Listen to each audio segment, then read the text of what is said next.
We're starting to see this violence spread to different areas in Johannesburg. I mean, some of the footage that you just saw, you see a lot of protesters going into these shops that are owned by foreign nationals and basically looting.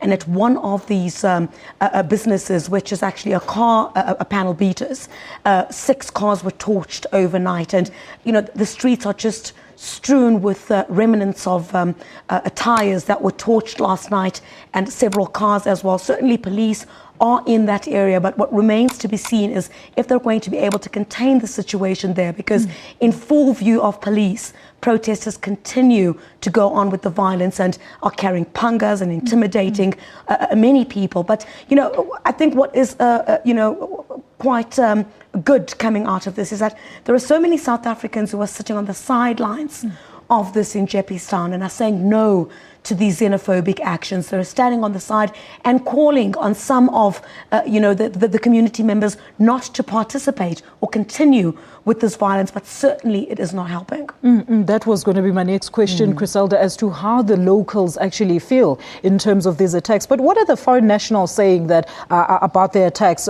We've seen and heard their pleas to the ministers, to police, to citizens also. Do they feel that the country has somehow let them down? Oh, certainly, absolutely. They've been saying that they've been in South Africa for a while, and what they're doing in these communities, in some of these communities, they're actually assisting some South Africans.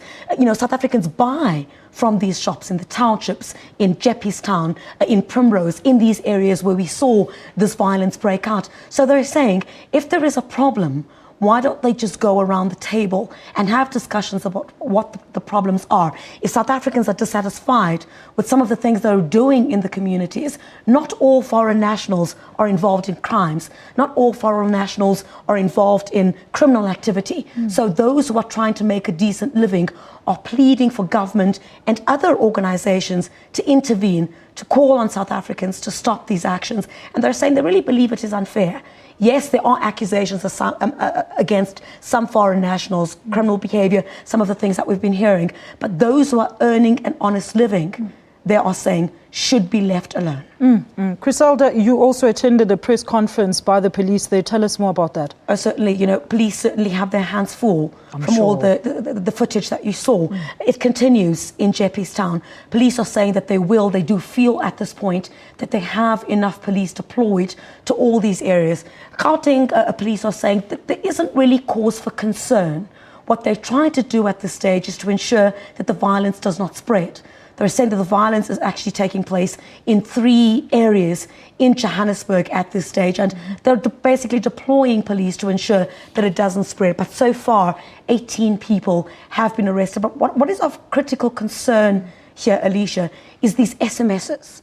There are SMSs that are doing the rounds, and police are saying they're trying to investigate to find out the source of those SMSs, because these SMSs are being sent. I received some of those SMSs. What does it say, where people allege that more violence is coming. There are buses that are leaving KwaZulu-Natal, headed for Johannesburg, referring to Zulu people filled in these buses, really inciting this violence. And, police have warned that anybody who is sending out those messages will face criminal charges. That is inciting violence. So of critical concern at this stage is what is fueling this violence, including some of these SMSs, which purport things that are absolutely incorrect at this stage. Chriselda, are there any arranged programs by the city or the government, to try help eradicate this violence?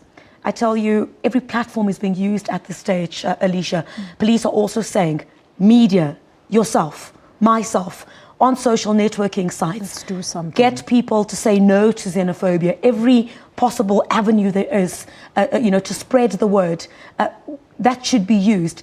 There are programs on the radio, on the television. This has made international headlines. Yes. So it's everybody's responsibility to put that out. Radio, television, social networking sites, and certainly, we've had government, President Jacob Zuma, a number of other cabinet ministers as well, denounce what's been happening in South Africa, because it's now starting to have a ripple effect on various sectors within South Africa, and it's having a ripple effect in other countries on the continent. So it's quite a sore sight at this stage. Chriselda, thank you so much for joining us here in studio this afternoon.